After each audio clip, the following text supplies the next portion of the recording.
Friends, ഞാൻ വന്നിരിക്കുന്നത് ഒരു അടിപൊളി ലഡുവിൻ്റെ റെസിപ്പി ആയിട്ടാണ്.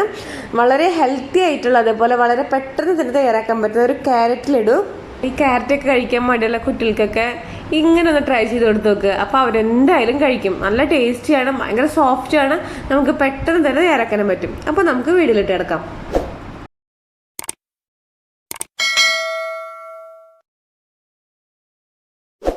അപ്പോൾ ഈ ക്യാരറ്റിലെടുത്ത് ഇറക്കാൻ നമുക്ക് ആദ്യം വേണ്ടത് ക്യാരറ്റ്.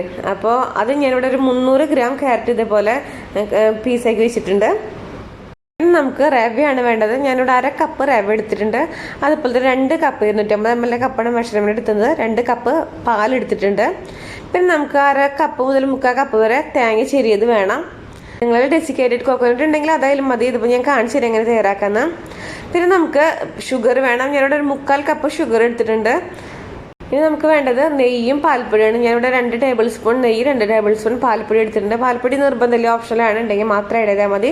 അതുപോലെ തന്നെ 1 ടീസ്പൂൺ ഏലക്കായ പൊടിച്ചത് വേണം. പിന്നെ നട്ട്സും കിസ്മിസൊക്കെ ഉണ്ടെങ്കിൽ അതും വേണം. അപ്പോൾ നമുക്ക് ലഡു തയ്യാറാക്കാം. അപ്പോൾ അതിന് വേണ്ടി നമുക്ക് ആദ്യം ഈ ക്യാരറ്റ്, നമ്മൾ ഇതുപോലെ കട്ട് ചെയ്ത് വെച്ച ക്യാരറ്റ് ഒന്ന് മിക്സിയിലിട്ട് നല്ല പേസ്റ്റ് ആക്കണം. അപ്പോൾ അതിനുവേണ്ടി ഞാൻ മിക്സി എടുത്തിട്ടുണ്ട്. അതിലേക്ക് ഈ ക്യാരറ്റിൻ്റെ പീസസ് ഇട്ട് കൊടുക്കാം. ഞാനിവിടെ എടുത്തത് 3 ക്യാരറ്റ്. നമ്മൾ നമ്പേഴ്സിൽ ഒരിക്കലും പറയാൻ പറ്റില്ല, കാരണം പലരുടെയും ക്യാരറ്റിൻ്റെ വലിപ്പം പലതല്ലേ. അതുകൊണ്ടാണ് ഞാൻ 300 ഗ്രാം ആയിട്ട് പറഞ്ഞത്. അപ്പോൾ നമുക്ക് ഏകദേശം 300 ഇത്തിരി കൂടിയാലും കുറയാലും കുഴപ്പമൊന്നുമില്ല. നമുക്ക് അതിലേക്ക് അത് അറിയാനുള്ള ആവശ്യത്തിന് വെള്ളം മാത്രം ഇട്ടിട്ട് നല്ല ഫൈനായിട്ട് അരച്ചെടുക്കണം. തീരെ കട്ടകളൊന്നും ഇല്ലാതെ നല്ല ഫൈനായിട്ട് അരച്ചെടുക്കാം. കണ്ടില്ലേ, ഇപ്പോൾ ഞാൻ അരച്ച് വന്നിട്ടുണ്ട്. ഇപ്പോൾ ഈ ഒരു കൺസിസ്റ്റൻസി, നമുക്കധികം വെള്ളമൊന്നും ഇല്ല ഇതിൽ, എന്നാലും നല്ലോണം അരഞ്ഞ് കിട്ടിയിട്ടുണ്ട്. അപ്പോൾ അറിയാൻ ആവശ്യത്തിലുള്ള വെള്ളം മാത്രം നമ്മളിതിൽ ആഡ് ചെയ്താൽ മതി. ലഡു തയ്യാറാക്കാൻ ആദ്യം ഞാനൊരു പാനിലേക്ക് നമ്മളെ റവ ഉണ്ടല്ലോ, ഞാനിവിടെ 1/2 കപ്പ് 250 ml കപ്പിൽ 1/2 കപ്പ് റവയാണ് എടുത്തിട്ടുള്ളത്. അതൊന്ന് ചെറുതായിട്ടൊന്ന് റോസ്റ്റ് ചെയ്തെടുക്കണം. ഇപ്പോൾ വറുത്ത റവയിലും വറുക്കാത്തയിലും ഒന്ന് റോസ്റ്റ് ചെയ്തെടുത്താൽ നല്ലതാണ്. ഒരു ലോ ഫ്ലെയിമിൽ ഇട്ടിട്ട് ഒന്ന് 2 മിനിറ്റ് ഒന്ന് ഇളക്കി കൊടുത്താൽ മതി. ഇപ്പോൾ റെഡി ആയിട്ടുണ്ട്. 2 മിനിറ്റ് ഞാൻ ലോ ഫ്ലെയിമിൽ ചെയ്തപ്പോൾ റെഡി ആയിട്ടുണ്ട്. ഇനി നമുക്ക് അതേ പാനിക്ക് തന്നെ നമ്മൾ നേരത്തെ തേങ്ങ ഉണ്ടല്ലോ, അത് ചെറിയത് എടുത്തിട്ടുണ്ടല്ലോ, അത് ഒന്ന് ഇട്ടെടുക്കാം. അപ്പോൾ ഇത് ഞാൻ ഡെസിക്കേറ്റഡ് കോക്കനട്ടാണ് ചെയ്യുന്നത്. അപ്പോൾ നിങ്ങളെല്ലാം ഡെസിക്കേറ്റഡ് കോക്കനട്ട് ഉണ്ടെങ്കിൽ അത് ഇടയിലും മതി. അപ്പോൾ ഇല്ലാത്തവർ ഇതേപോലെ തേങ്ങ ചെറിയിട്ട് ഇതേപോലെ ലോ ഫ്ലെയിമിൽ ഇട്ടിട്ട് ഒന്ന് അതിലത്തെ വെറ്റ്നസ് ഒന്ന് കളഞ്ഞാൽ മതി. അപ്പോൾ അതാണ് ഡെസിക്കേറ്റഡ് കോക്കനട്ട് എന്ന് പറയുന്നത്. അത് പിന്നെ തേങ്ങ ചെരുമ്പോൾ അധികം ഇങ്ങോട്ട് വലുതായിട്ട് ചെറിയരുത്, ചെറുതായി നൈസായിട്ട് ചെറിയ ശ്രദ്ധിച്ചോളൂ. അപ്പോൾ ഇത് ഏകദേശം റെഡി ആയിട്ടുണ്ട്. അത് ഞാനൊരു പാത്രത്തേക്ക് മാറ്റി വെച്ചിട്ടുണ്ട്. ഇനി ഞാൻ അതേ പാനിക്ക് തന്നെ 2 കപ്പ് പാൽ ആഡ് ചെയ്ത് കൊടുക്കുന്നുണ്ട്. 250 ml കപ്പിൽ തന്നെയാണ് ഞാൻ 2 കപ്പ് നല്ല ഫുൾ ഫാറ്റ് പാലിന് ആഡ് ചെയ്യുന്നത്. അതായത് പാട നീക്കാത്ത പാൽ 2 കപ്പ് നിറച്ച് ആഡ് ചെയ്തിട്ടുണ്ട്. പിന്നെ നമുക്ക് അതിലേക്ക് നേരത്തെ നമ്മൾ അരച്ച് വെച്ച ആ ക്യാരറ്റിൻ്റെ മിക്സ് ഉണ്ടല്ലോ, അത് മുഴുവനായിട്ട് ആഡ് ചെയ്ത് കൊടുക്കാം. പിന്നെ ചിലർ ഈ ക്യാരറ്റ് ഒന്ന് നെയ്യിലിട്ടിട്ട് ഫ്രൈ ചെയ്തിട്ട് അങ്ങനെയൊക്കെ ചെയ്യുന്നത് കാണാം. പക്ഷെ അങ്ങനെ ചെയ്യേണ്ട ആവശ്യമില്ല. ഇത് കറക്റ്റ് ഇങ്ങനെ ജസ്റ്റ് മിക്സിലിട്ട് അടിച്ച് നമ്മളിതിൽ വറ്റിച്ചെടുക്കുമ്പോൾ അതിൻ്റെ പച്ചമണൊക്കെ കംപ്ലീറ്റ് മാറും, നല്ല ടേസ്റ്റിനായിട്ട് കിട്ടും. അപ്പം നമ്മൾ ധൈര്യമായിട്ട് ഇങ്ങനെ മിക്സിയിൽ അടിച്ചിട്ട് ചെയ്താൽ നല്ല ടേസ്റ്റ് ആയിരിക്കും. അപ്പോൾ ഇത് നമുക്ക് നല്ല പോലെ മിക്സ് ചെയ്ത് കൊടുക്കാം. ഞാനിവിടെ മീഡിയം ടു ഹൈ ഫ്ലെയിമിൽ ഇട്ടാണ് ചെയ്യുന്നത്. അപ്പോൾ ഇടയ്ക്കിടയ്ക്ക് ഇതുപോലെ ഇളക്കി കൊടുക്കണം. പാലാകുമ്പോൾ ഇടയ്ക്ക് ഇങ്ങനെ ഇളക്കി കൊടുക്കണം, അല്ലെങ്കിൽ ചിലപ്പോൾ അടി പിടിക്കാനും ചിലപ്പോൾ പാട കെട്ടാനൊക്കെ ചാൻസ് ഉണ്ട്. അപ്പോൾ ഇതേപോലെ ഒന്ന് ഇളക്കി കൊടുക്കാം. ഇപ്പോൾ ചെറുതായിട്ട് പാലൊന്ന് തിളച്ചിട്ടുണ്ട്. ഇനി 2 മിനിറ്റും കൂടിയും ഇതേപോലെ ഒന്ന് ഇളക്കി കൊടുത്തു കഴിഞ്ഞാൽ കറക്റ്റ് കുറുകി വരും.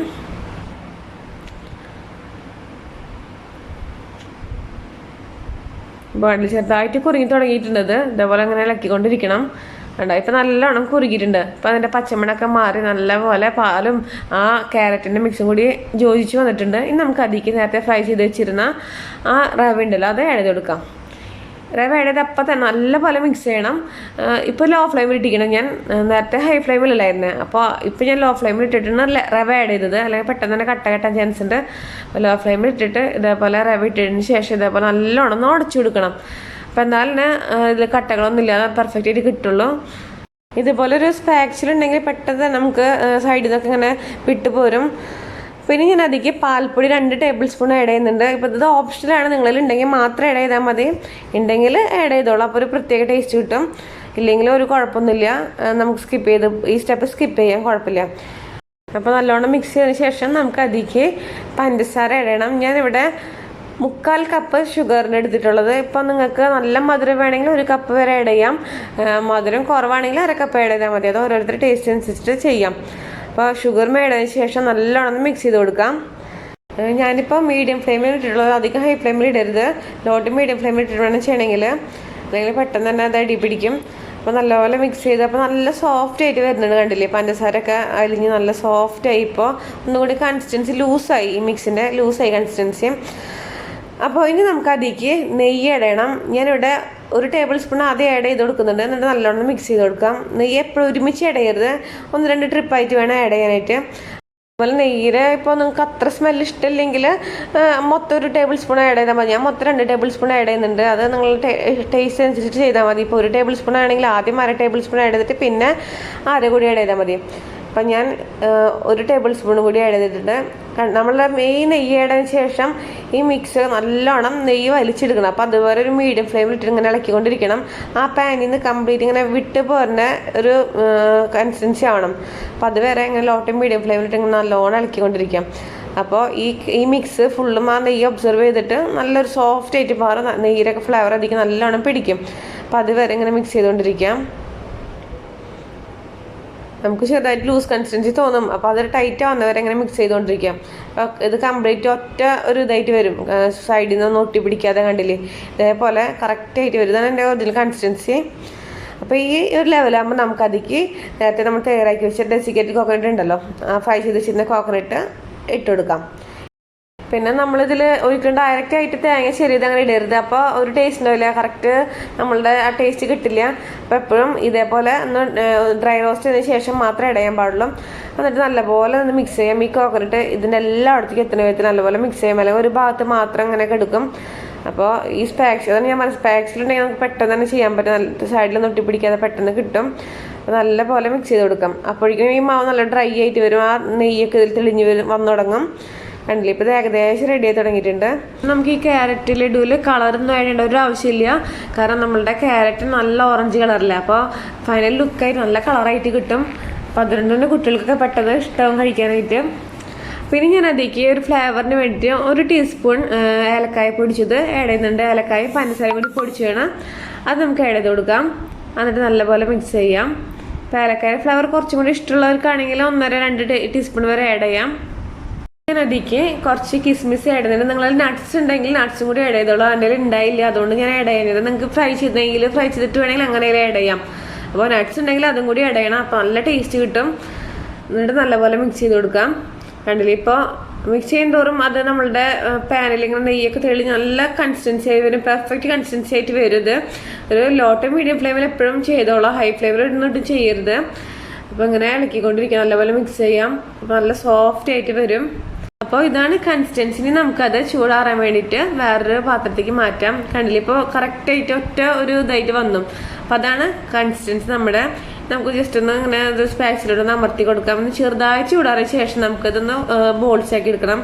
ഇപ്പോൾ ചെറുതായിട്ടൊന്ന് ചൂടാറിയിട്ട് നല്ലപോലെ ചൂടാറാൻ പാടില്ല, നമുക്ക് തൊടാനുള്ളൊരു പാകത്തിനാകുമ്പോൾ ഇത് ചെറിയ ചെറിയ ലഡുവിൻ്റെ ഷേപ്പിൽ നിന്ന് ബോൾസ് ആക്കി എടുക്കാം. അത്യാവശ്യം ചൂട്ടോടെ കൂടി ചെയ്താൽ മാത്രമാണ് നമ്മളുടെ ലഡു ഇങ്ങനെ ക്രാക്സ് ഒന്നും ഇല്ലാതെ കറക്റ്റ് പെർഫെക്റ്റ് ആയിട്ട് കിട്ടുള്ളൂ. അപ്പോൾ അതുകൊണ്ട് തന്നെ അധികം ചൂടാറാൻ വെയിറ്റ് ചെയ്യരുത്. അതിന് മുമ്പ് ഇതേപോലെ ലഡുവിൻ്റെ ഷേപ്പിൽ നമുക്ക് എത്ര വലിപ്പം വേണം നമുക്ക് ഇഷ്ടമുള്ള പോലെ ചെയ്യാം. ഞാൻ നോർമൽ ഒരു ലഡുവിൻ്റെ ഷേപ്പിന് വലിപ്പത്തിലാണ് എടുത്തിരിക്കുന്നത്. അപ്പോൾ നമുക്കത് സൈഡിൽ നിന്ന് മാറ്റിക്കാം. ഇതേപോലെ നമുക്ക് അടുത്തതും ബോളാക്കി എടുക്കാം. എനിക്കൊരു 10-28 ലഡു കിട്ടി ഈ ഒരു മെഷർമെൻറ്റിൽ. ഇപ്പം നിങ്ങൾക്ക് ഇതിൻ്റെ പകുതി മതിയെങ്കിൽ പകുതി എല്ലാം മെഷർമെൻറ്റ് എടുത്താൽ മതി. പിന്നെ ഞാൻ ഇതിന് മുമ്പ് ഒരു മിൽക്ക് ലഡുവിൻ്റെ റെസിപ്പി ഇട്ടിട്ടുണ്ട്. അപ്പോൾ അത് കാണാത്തവരുണ്ടെങ്കിൽ എന്തായാലും കാണണം. കുറേ പേര് ട്രൈ ചെയ്ത് ഫോട്ടോസൊക്കെ അയച്ചു തന്നിട്ടുണ്ട്. അപ്പോൾ അതിൻ്റെ ലിങ്ക് ഞാൻ ഡിസ്ക്രിപ്ഷനിൽ കൊടുക്കാം. എന്താ അപ്പോൾ അടുത്ത ലഡു ഞാൻ ഇതേപോലെ ബോളാക്കിയിട്ടുണ്ട്. ഒരു ക്രാക്സ് ഒന്നുമില്ല, നല്ല പെർഫെക്റ്റ് ആയിട്ട് തന്നെ വന്നിട്ടുണ്ട്. അപ്പോൾ ഇതുപോലെ നമുക്കെല്ലാം ബോൾസാക്കി എടുക്കാം. ഞാനിപ്പോൾ എല്ലാം ഇതുപോലെ ബോൾസാക്കി ലഡുവിന് ഷേപ്പാക്കി വന്നിട്ടുണ്ട്. ഞാൻ പറഞ്ഞ പോലെ തന്നെ 28 ലഡുസ് എനിക്ക് കിട്ടിയിട്ടുണ്ട്. അപ്പോൾ നിങ്ങൾ എടുക്കുന്ന വലിപ്പം അനുസരിച്ചിട്ട് ലഡുവിൻ്റെ ക്വാണ്ടിറ്റിയിലൊക്കെ മാറ്റം വരും. അപ്പോൾ ക്യാരറ്റ് ലഡു എല്ലാവർക്കും ഇഷ്ടപ്പെട്ടെന്ന് തന്നെ വിചാരിക്കുന്നു. നമ്മളെ കുട്ടികൾക്കൊക്കെ എന്തായാലും ഇഷ്ടപ്പെടും, നല്ല കളർഫുൾ അല്ലേ? അപ്പോൾ അവരെന്തായാലും കഴിച്ചിരിക്കും. അപ്പോൾ നിങ്ങൾ ഒരിക്കലെങ്കിലും ട്രൈ ചെയ്ത് നോക്കണം. അപ്പോൾ എന്നും പറയുന്ന പോലെ തന്നെ എൻ്റെ വീഡിയോ ഇഷ്ടമായെങ്കിൽ ലൈക്ക് ചെയ്യാനും ഷെയർ ചെയ്യാനും സബ്സ്ക്രൈബ് ചെയ്യാനും മറക്കരുത്. Thanks for watching.